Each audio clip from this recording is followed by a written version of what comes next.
नमस्कार, मैं प्रभा कुमारी, lecturer CDDM GWPC Sanganer से। आज का हमारा टॉपिक है कंपोनेंट्स ऑफ शर्ट।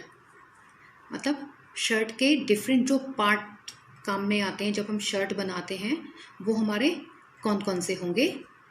तो चलिए स्टार्ट करते हैं। ये हमारा शर्ट का फ्रंट पार्ट है।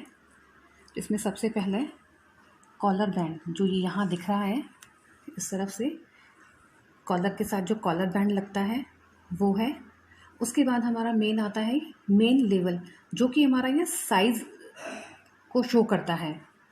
वो साइज़ हमारा न्यूमेरिकल नंबर्स में भी हो सकता है और वो हमारा अल्फ़ा में भी हो सकता है, जिसमें आपका लार्ज, स्मॉल, एक्स्ट्रा लार्ज इस तरह के जो साइज़ है वो हमारा हो सकता है। उसके बाद इसके नीचे एक कंपोजिशन लेवल लगा होता है।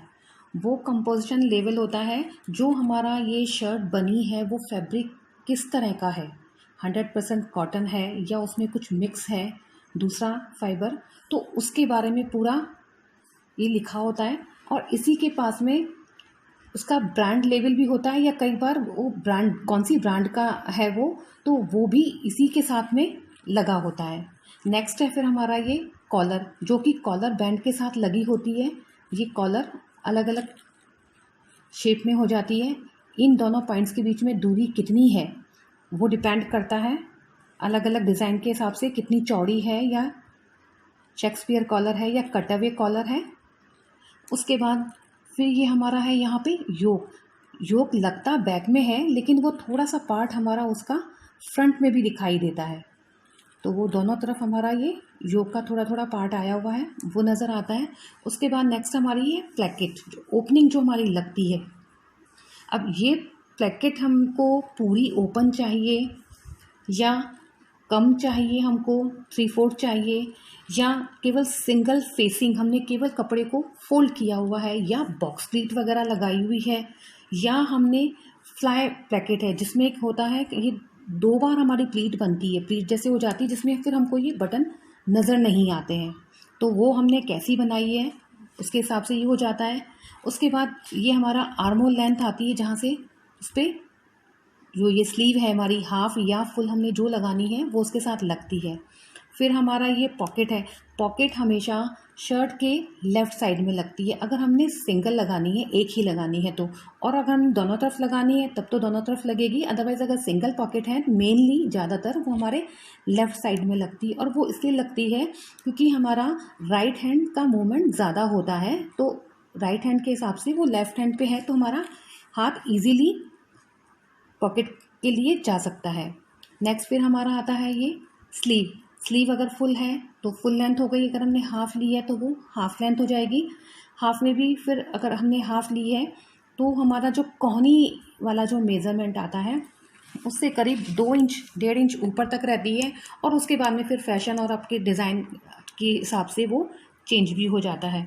नेक्स्ट फिर जो ये वाला पार्ट है हमारा बॉडी अपर फ्रंट पार्ट है, जो कि लेफ़्ट हैंड साइड में है। राइट हैंड साइड में ये वाला जो पार्ट आता है ये हमारा नीचे की तरफ हो जाता है, और लेफ़्ट हैंड वाला पार्ट है वो हमारा थोड़ा सा ओवरलैप हो जाता है इसके ऊपर। जो हमारे बटन्स लगते हैं वो सारे राइट हैंड साइड की तरफ लगते हैं, और जो ये लेफ़्ट हैंड साइड है उस पे हमारे बटन होल आते हैं। इसकी वजह से फिर जब ये ऊपर आता है तो ये बटन्स हमारे इसमें से बटन होल में से नज़र आते हैं। नेक्स्ट ये हमारा body lower part front part हो गया है। नेक्स्ट हमारा जो ये स्लीव है इसका ये प्लेकेट, जो स्लीव का बैक पार्ट होता है उसमें कफ के साथ में प्लेकेट लगी होती है, थोड़ी सी ओपनिंग और होती है, तो ये प्लेकेट है। प्लेकेट के साथ में 1 या 2 बटन लगते हैं या कई बार नहीं लगते हैं, वो हमने कैसे लगाए हैं उसके हिसाब से हो जाता है। नेक्स्ट फिर ये प्लीट है। इसके कफ के और साथ में जो हम शर्ट जो का ये स्लीव वाला हिस्सा जॉइन करते हैं तो उसमें ये भी डिसाइड करना होता है कि हमको प्लीट लेनी है या नहीं लेनी है। लेनी है तो उसके हिसाब से यहाँ का अमाउंट हमारा ज़्यादा हो जाता है, और अगर विदाउट प्लीट बताते हैं तो यहाँ पे फिर हम बिल्कुल फिट लेते हैं। तो अगर ये प्लीट लेनी है तो प्लीट में भी सिंगल प्लीट है तो इस तरफ ऊपर की तरफ आएगी, या हम दोनों तरफ चाहते हैं इसके बैक में नीचे की तरफ और ऊपर दोनों की तरफ आती है प्लीट, तो ये हो जाता है। उसके बाद फिर हमारा ये कफ कफ में हमने आपको पहले वीडियो में बताया हुआ है कितने तरह के कफ होते हैं। उसमें से जो ये हमारा कफ है, हमने बैरल कफ लिया है, जो सिंपल सा होता है वो लेना है, या हमने और कोई डिज़ाइन लेना है, या इसका जो बॉटम वाली लाइन है वो हमने स्ट्रेट लेनी है, या राउंड में लेनी है, या थोड़ी सी कर्व में लेनी है, पॉइंटेड लेनी है। ये आपका जो डिज़ाइन है उसके हिसाब से हम उस पर कर सकते हैं। बटन होल नेक्स्ट फिर हमने जैसे बताया लेफ्ट हैंड साइड में ऊपर बटन होल आ जाते हैं। उसके बाद में जब ये राइट हैंड साइड पे बटन्स लगते हैं ऊपर की साइड में, तो उनके बीच में करीब 2.25 से 2.5 इंच का डिफरेंस होता है बटन्स के बीच में। और जो ये बटन होल लगते हैं वो हमारे वर्टिकल लगते हैं। बॉडी पार्ट पे जो बटन्स लगेंगे, बटन होल होंगे, वो हमारे वर्टिकल बनेंगे। लेकिन जो हमारा ये कॉलर बैंड के साथ में एक जो हमारा लगता है बटन, वो जो बटन होल बनेगा वो हमारा हमेशा हॉरिजेंटली बनता है, क्योंकि हमारे पास में यहाँ इतना स्पेस नहीं होता कि वो वर्टिकल लग सके। उसके बाद जब यहाँ बटन ऊपर वाले साइड में लगते हैं तो 2 बटन एक्स्ट्रा हिडन बटन होते हैं, क्योंकि कभी जो बटन्स हैं हमारे वो कहीं टूट गए और हमें नहीं मिले तो हमारा वो सारा मैच ख़राब नहीं हो जाए। इसलिए जो ये राइट हैंड साइड के नीचे वाला साइड है रॉन्ग साइड में, उसमें 2 एक्स्ट्रा बटन लगे होते हैं, ताकि जब कभी बटन टूट जाए तो वो 2 बटन हम निकाल के उसको काम में ले सके। हमारा जो बटन का सारा सेट है वो हमको वापस पूरा चेंज नहीं करना पड़े। उसके बाद में फिर हमारा आता है बॉटम।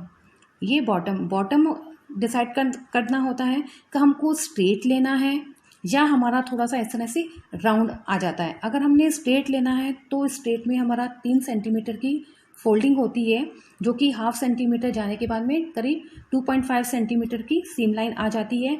और अगर हमने ये इस तरह से राउंड शेप लेना है थोड़ा सा, तो फिर हमारा इस तरह से शेप देंगे तो उसके बाद में केवल 1 सेंटीमीटर ही सीम का लिया जाता है, जिसमें 2 बार टर्न करके 1/2 सेंटीमीटर की नैरो सीम लाइन हमारी आ जाती है। तो ये वाला जो हमारा सारा रहा वो फ्रंट पार्ट है, वो हो गया है। नेक्स्ट अब आपको बैक पार्ट बताते हैं। अब ये शर्ट का बैक पार्ट है। बैक में जैसे ये हमारा वापस बैक कॉलर हाइट, हमको बैक में कॉलर की हाइट कितनी चाहिए वो आ जाता है। उसके बाद हमारा है ये योक में हमको ये स्ट्रेट लेना है या कोई शेप लेना है, सिंगल पीस लेना है, डबल लेना है, या हमने स्प्लिट योक, जो मैं आपको पहले वीडियो में बता चुकी हूँ टाइप्स ऑफ योक में, तो वो सारे इसमें आ जाते हैं। स्ट्रेट शेप भी हो सकता है इसका, या और कोई सा हम डिज़ाइन कोई शेप चाहें तो उस तरह से हम इसका योक ले सकते हैं। सिंगल डबल दोनों तरह से हो सकता है। इसके बाद नेक्स्ट ये आता है हमारा, यहाँ पे होता है एक ये हैंग लूप। जो ये फैब्रिक, जिस शर्ट के जो ये फैब्रिक है हमारा जिससे शर्ट बनी है, उसी की ही पतली स्ट्रिप लेके उसको फोल्ड करके एक छोटा सा लूप जैसे यहाँ बीच में बिल्कुल सेंटर में बना देते हैं। वो हमारा होता है हैंग लूप के हिसाब से। पहले होता था कि इस लूप की सहायता से हम कहीं उसको टांग सकते थे, तो जो हमारी शर्ट है वो हमारा रिंकल फ्री रहेगी। इसको एक दूसरा नाम लॉकर लूप भी कहते हैं इसको। तो ये है कि हमको जब शर्ट कहीं टांगनी है तो इस लूप से हम उसको हैंग कर देंगे। उसके बाद में ये आता है हमारा बॉक्स प्लीट। कई बार होता है हम शर्ट के अंदर हमको यहाँ पे फुलनेस के लिए प्लीट लेनी है, सेंटर में अगर हमको लेनी है तो सेंटर में फिर एक बॉक्स प्लीट आती है। और अगर हमको वो सिंगल सेंटर में नहीं लेके हम चाहते हैं दोनों तरफ लेना उसको, तो जो अमाउंट हम यहाँ लेंगे उसका हाफ अमाउंट हमारा दोनों तरफ से साइड की जो प्लीट है, नाइफ प्लीट जैसे, जिसका डायरेक्शन इस तरफ होता है, टर्न इस तरफ आता है बाहर की तरफ, दोनों की छोटी छोटी 2 नाइफ प्लीट भी डल जाती अगर हमको सेंटर में नहीं लेना तो। उसके बाद नेक्स्ट ये हमारा इतना आर्म होल वाला पार्ट हो जाता है। फिर ये बैक बॉडी पार्ट आता है। नेक्स्ट फिर ये हमारा ये डार्ट, ये हमारा स्लिम शर्ट जो फिटिंग वाली हमको शर्ट चाहिए, तो एक तो फिटिंग का लिए एक रीज़न तो ये होता है, आप जिस तरह से ले सकते हैं वो ये है कि हमारा जो यहाँ आर्म होल से लेके नीचे बॉटम लाइन हेम लाइन है उसको हमने नॉर्मली प्लेन लिया होता है, स्ट्रेट लिया होता है। अगर हमको थोड़ा शेप चाहिए तो हम इसमें भी थोड़ा सा वेस्ट वाला शेप दे देते हैं, और अगर हमको एक्स्ट्रा शेप चाहिए होता है, ज़्यादा शेप चाहिए बॉडी का, तो फिर हमको दोनों तरफ ये वेस्ट पे दोनों डार्ट देनी होती है, जिससे कि डार्ट की वजह से फिर हमारा ये बॉडी पे फिट हो जाता है हमारा। नेक्स्ट फिर यहाँ जो हम सीम देते हैं साइड वाली, इसके अंदर की तरफ एक हमारा केयर लेवल लगा होता है।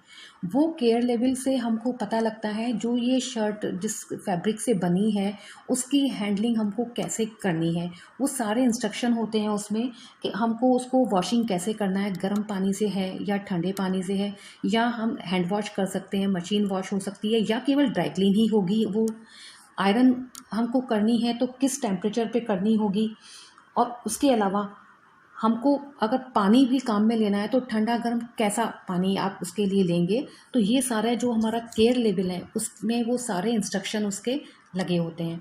नेक्स्ट फिर हमारा वापस हेम लाइन जो फ्रंट में होती है नॉर्मली वही वाली, कि या तो हमने स्ट्रेट ली है तो उसमें फोल्डिंग आ जाती है, और हमने अगर ये इस तरह से राउंड वाला कोई शेप लिया है तो फिर हमारा शेप उसी तरह से आ जाता है। और उसमें भी जो हमारा फ्रंट फोल्डिंग है उसमें हम 3 सेंटीमीटर फ्रंट में जैसे हमने ली है वैसे ही फोल्डिंग लेते हैं। और अगर हमने इसमें सीम दी है, अपना ये राउंड वाला हम शेप लेना चाह रहे हैं, तो उसमें नैरो सीम हमारी आती है, 1 सेंटीमीटर सीम अलाउंस देते हैं, उसमें से 2 बार करके हाफ सेंटीमीटर हमारा जितना नैरो हैम होता है। देखिए कई बार ये भी होता है डिज़ाइन के तौर पर कि जब अगर हमने फ्रंट में और बैक में हम स्ट्रेट फोल्डिंग ले रहे हैं, हमारा ये शेप नहीं है, स्ट्रेट ले रहे हैं, तो हमने इसको फोल्ड किया है जब, तो उसमें कई बार होता है कि हमने जो बैक वाला साइड जो है साइड है हमारा, वो फ्रंट से करीब 1 इंच, करीब हमारा 2.5 सेंटीमीटर या 3 सेंटीमीटर, कई बार वो लेंथ में ज़्यादा भी हो जाता है, ज़्यादा होके बिल्कुल स्ट्रेट होगा, और यहाँ पे फिर थोड़ा थोड़ा सा वो हमारी स्लिट लगी होती है। लेकिन वो हमारा जब केवल फोल्डिंग, स्ट्रेट फोल्डिंग जब लेते हैं तो उसी वक्त होता है। तो ये इस तरह से जो एक शर्ट है उसके फ्रंट और बैक के क्या क्या पार्ट हैं उसके, वो सारे मैंने आपको बताए हैं। नमस्कार।